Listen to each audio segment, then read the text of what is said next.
Rising Pakistan میں اس وقت میرے ساتھ موجود ہیں رابعہ، لے کر آئی ہیں آپ کے لیے رائزنگ پاکستان سے گرما گرم مزیدار 3 اچھی گڈ نیوز اور آپ کے کچھ میسیجز اور آپ کی بھیجی گئی تصاویر جو آپ ہمیں بھیجتے ہیں ہمارے انسٹاگرام پہ اور ہمارے واٹس ایپ پہ۔ گڈ مارننگ، السلام علیکم۔ وعلیکم السلام، گڈ مارننگ، کیسے ہیں آپ؟ بالکل ٹھیک، کیا سین ہے؟ آج نا میں بہت خوش بھی ہوں اور نہیں بھی ہوں، پوچھیں کیوں؟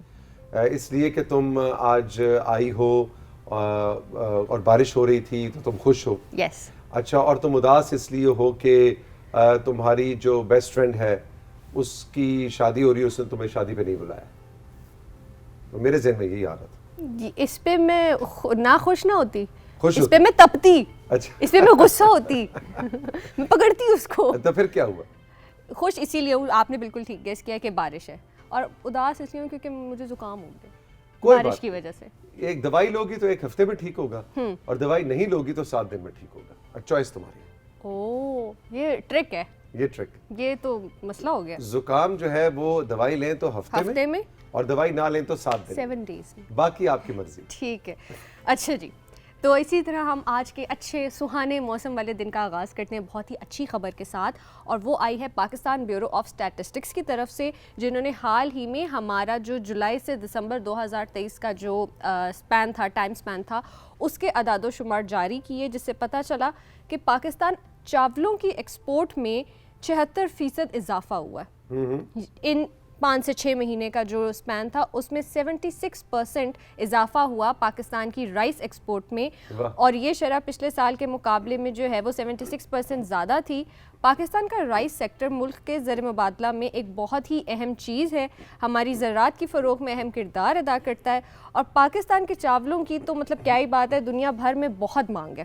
جی، چاہے سیلا چاول ہو، باسمتی ہو، پوری دنیا میں آپ کو پتہ ہے جب چاول وہاں پہ پیکج ہو کے بک رہے ہوتے ہیں اس میں لکھا ہوتا ہے رائس فرام پاکستان، وہ پھر مارکیٹ میں دیکھیں نا بڑا فخر ہوتا ہے کہ اچھا بھائی پاکستانی چاول جو ہے نا اس کے ریٹ جو ہے نا باقی چاولوں سے کچھ سینٹس زیادہ ہوتے ہیں، مطلب وہ جو ایکسپرٹس ہوتے ہیں ان کو تو دیکھ کے بڑا مزہ ہوتا ہوگا، اور رائس اٹھائے میڈ ان پاکستان۔ ایگزیکٹلی۔ تو اس لیے جو چاولوں کی برآمد سے حاصل ہونے والا زر مبادلہ ہے وہ ملک کی ترقی اور ہمارے ایگریکلچر سیکٹر کی پروموشن میں کلیدی کردار ادا کرتا ہے۔ جی ہاں، لیکن ساتھ ہی ساتھ ہم نے یہ بھی دیکھنا ہے کہ جو بدلتے موسم ہیں، پہلے ہمارے پاس 4 موسم ہوا کرتے تھے، اب ہمارے پاس 2 موسم ہوتے ہیں۔ ہم بچپن میں پڑھے، میرا خیال ہے اب ذرا کریکولم میں بھی چینج ہونی چاہیے۔ پاکستان وہ ملک ہے جس کو رب نے 4 موسموں سے نوازا ہے، اب ذرا ہماری کتابوں میں بھی تصحیح کر لیں، پاکستان وہ ملک ہے جس کو رب نے اب 2 موسموں سے نوازا ہے، اس لیے کہ کلائمیٹ چینج کی وجہ سے انوائرمنٹ میں اتنی تبدیلی آ رہی ہے کہ اب اچانک گرمی کے بعد اچانک سردی آ جاتی ہے، وہ خزاں نہ جانے کہاں گئی، وہ بہار نہ جانے کہاں گئی، وہ بارشیں نہ جانے کہاں گئی، لیکن اب تو بارش آ گئی ہے، تو اس کی وجہ سے ہماری فصلیں بھی بہت زیادہ افیکٹ ہو رہی ہیں، چاہے چاول ہو، آم کی فصل ہو، گندم کی فصل ہو۔ تو یہ بھی ہمیں دعا بھی کرنی ہے ساتھ ساتھ، اور اپنے لائف سٹائل کو اس طرح سے بہتر کرنا ہے کہ کلائمیٹ چینج کی وجہ سے ہم تو افیکٹ ہو رہے ہیں، ہماری فصلیں بھی افیکٹ ہو رہی ہیں۔ بالکل۔ اچھا جی، اس کے بعد ہم بات کریں گے ویمن پاور کی، بلکہ گرل پاور کی، اور خبر یہ ہے کہ پاکستان کی نور زہرا مہدی کو پاکستان کی girl rising global movement program میں ایز این ایمبیسڈر شامل کر لیا گیا۔ As an ambassador girl? کون سی موومنٹ؟ گلوبل موومنٹ پروگرام ہے گرل رائزنگ کا، جس میں جو گرل رائزنگ کے، اچھا، جو آپ کی ٹین ایج گرلز ہیں، ٹین ایج گرلز کے لیے بیسیکلی یہ پروگرام ہے۔ واہ جی واہ، اچھا یہ کریں گی کیا؟ یہ پاکستان کو ریپرزینٹ کریں گی، پاکستان کی جو بچیاں ہیں، بہنیں بیٹیاں جو کہ ایجوکیشن میں تھوڑا سا پیچھے رہ جاتی ہیں، ان کے حوالے سے یہ آواز اٹھائیں گی گلوبل فورمز پر، کمیونٹیز کریٹ ہوتی ہیں جس میں جو ہے پھر گرل ایجوکیشن کے لیے، گرل امپاورمنٹ کے لیے بات چیت ہوتی ہے، تو ان کو جو ہے یہ ذمہ داری سونپی گئی ہے کہ انہوں نے پاکستان کو ریپرزینٹ کرنا ہے گلوبل فورم پہ۔ بہت مبارک ہو آپ کو، اور خاص طور پہ اس تناظر میں کہ پاکستان میں ہم اکثر بھی بات کرتے ہیں رائزنگ پاکستان میں کہ 2.5 کروڑ سے زیادہ بچے آؤٹ آف سکول ہیں جن کو سکول میں ہونا چاہیے، اور ان میں ایک بہت بڑی تعداد ہماری بچیوں کی بھی ہے، تو ایسے میں اس طرح کے رول ماڈلز بہت ضروری ہیں سوسائٹی کے اندر۔ واقعی یہ مطلب آپ دیکھیں ہمارے ملک کی بیٹیوں کے لیے ایک امید کی کرن ہے کہ یہ ابھی اے لیولز میں ہیں، صرف ابھی ان کا اے لیول شروع ہوا ہے، اور ان کو یہ اتنے بڑے فورم پہ جو ہے وہ پاکستان کی نمائندگی کرنے کا بین الاقوامی سطح پر موقع ملا ہے، تو یہ ہماری باقی بچیوں کے لیے کتنی خوشی کی بات ہے۔ ایبسولوٹلی، ان کو کسی دن بلواتے ہیں، بالکل بالکل۔ اچھا جی، اب ہم جائیں گے سنگاپور۔ ٹھیک ہے. ٹھیک ہے. اور سنگاپور کے شاپنگ مالز میں آرٹ کو فروغ دینے کے لیے ایک بڑا زبردست پروجیکٹ شروع ہوا ہے.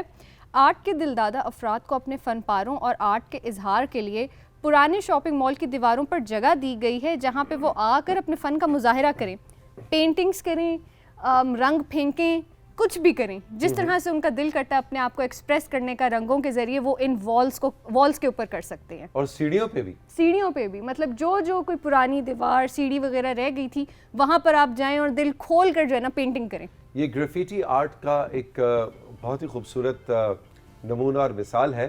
اور آپ دیکھیں میں تو اکثر کہتا ہوں کہ کراچی, لاہور, فیصل آباد جو بڑے شہر ہیں ہمارے, اسلام آباد, راولپنڈی بھی, اور اس میں جو یہ فلائی اوورز بنتے ہیں نا, بالکل ان کا جو سٹرکچر ہوتا ہے, جن پلرز پہ وہ فلائی اوورز کھڑے ہوتے ہیں, وہ آپ نے دیکھا اکثر وہ بالکل گرے, بڑے بورنگ سے ہے نا, وہ گرے سیمنٹ کی دیواریں ہوتی ہیں اس پہ. اور یہ ایکسپیریمنٹ, یہ کوئی میں I am not reinventing the wheel, لیکن اس میں بہت سے آرٹسٹ کو موقع دیا جاتا ہے کہ وہ آ کے والز کو پینٹ کریں. بالکل.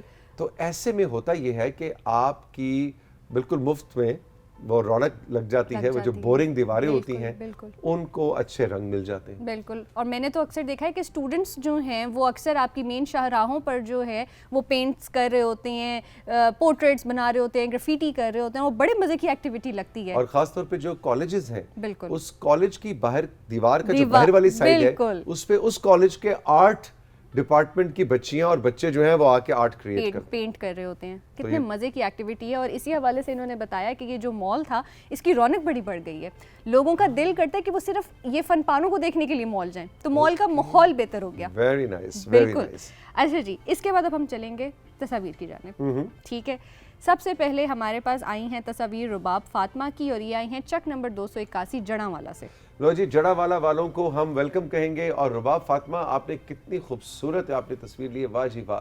اس میں جو پھول کھل چکے ہیں ان کا اپنا حسن ہے, جو کھل کے مرجھانے کے قریب ہیں ان کی اپنی اداسی ہے, اور جو ابھی کھلنے کے قریب ہیں وہ اپنی نئی زندگی کو کیسے لک فارورڈ کر رہے ہیں. ایک ہی تصویر میں 3 ہمیں انداز نظر آئے. ارے واہ جی واہ. یہ بتاؤ نا جی, اب تمہارا امتحان ہے رابیل, یہ بتاؤ یہ کون ہے؟ یہ ایک خرگوش ہے اور دوسری بلی ہے. بالکل, خرگوش اور بلی کی دوستی ہے. اور رباب فاطمہ, کیا خوبصورت تصویر آپ نے ہمیں بھجوائی. کھا کیا رہے ہیں؟ ہاں یہ بات, یہ چیریز اسٹرابری کے پودا. اچھا ذرا واپس لینا جی, نام بھی رکھنے ابھی توثیق انکل نے. اچھا جی, جو خرگوش ہے اس کا نام رکھا ہے گوشی, اور جو بلی ہے اس کا نام رکھا ہے بلو اور گوشی. بلو اور گوشی ہیں جی, اور بہت پیاری ان کی دوستی ہے. رباب فاطمہ, آپ ان کی ذرا دوستی کی تفصیل بھی ہمیں بتائیں. اچھا جی, اس کے بعد حسن ابدال سے محمد فہد نے تصویر. اچھا, یہ رباب فاطمہ کی یہ بھی تصویر بڑی اچھی تھی ویسے. ہاں جی, حسن ابدال سے محمد فہد نے تصویر. محمد فہد, لو بھائی حسن ابدال والوں کو ہم ویلکم کہیں گے. فہد, یہ راستہ کہاں سے کہاں جا رہا ہے؟ یہ تمہاری زندگی کا سفر ہے یا یہ کیا فلسفہ ہے اس تصویر میں جو ہمیں سمجھ نہیں آیا؟ بہرحال شاباش, thank you for coming to rising Pakistan. لیکن یہ دیکھو نا ذرا, بڑا کوئی غار سا لگ رہا تھا. فہد شاباش, ویری گڈ. اس کے بعد آزاد کشمیر سے راجہ ارشد نے تصاویر بھیجی ہیں. لو جی, ارشد صاحب کو ہم ویلکم کہیں گے رائزنگ پاکستان میں. ارے واہ, یہ کون سا ڈیم ہے, دریا ہے, کیا ہے بھائی یہ؟ ذرا ڈیٹیل بھی تو بتایا کریں ارشد صاحب. پیچھے پہاڑ بھی نظر آ رہے ہیں, زبردست. واہ جی واہ. یہاں بیٹھ کے, لیکن یہاں پہ ایک چیز ہے نا, آپ یہاں بیٹھے ہو نا تو ایک چیز آپ کے پاس نہیں ہونی چاہیے, موبائل فون. واقعی پھر مزہ آئے گا, سکون ہونا چاہیے صرف زندگی میں. اس کے بعد سہاوا سے ازکا یاسین نے تصاویر بھیجی. لو جی, سہاوا والوں کو ہم ویلکم کہیں گے. ازکا ہے یا اقصا ہے؟ ازکا نے پیاری سی مانو بلی بھیجی ہے. اب پتہ نہیں مانو بلی فیمیل ہے یا میل ہے. اچھا جی, نام رکھتے ہیں. اچھا, لیکن پہلی بات تو یہ کہ مانو بلی کے گلے میں جو پٹا ڈالا ہوا ہے وہ کتے کا ہے, بہت بڑا ہے اس کے سائز سے, ٹھیک ہے نا؟ تو پلیز اپنا ذرا پٹا ٹھیک کر لیں. اچھا جی, بلی کا نام رکھا ہے براؤنی. اور اس کا یہ وہی ہے یا دوسری ہے رابل؟ میرا خیال سے وہی ہے. دوبارہ دکھاؤ عثمان وہ والی تصویر پچھلی. وہی ہے. ہاں, اچھا جی, براؤنی نام رکھا ہے.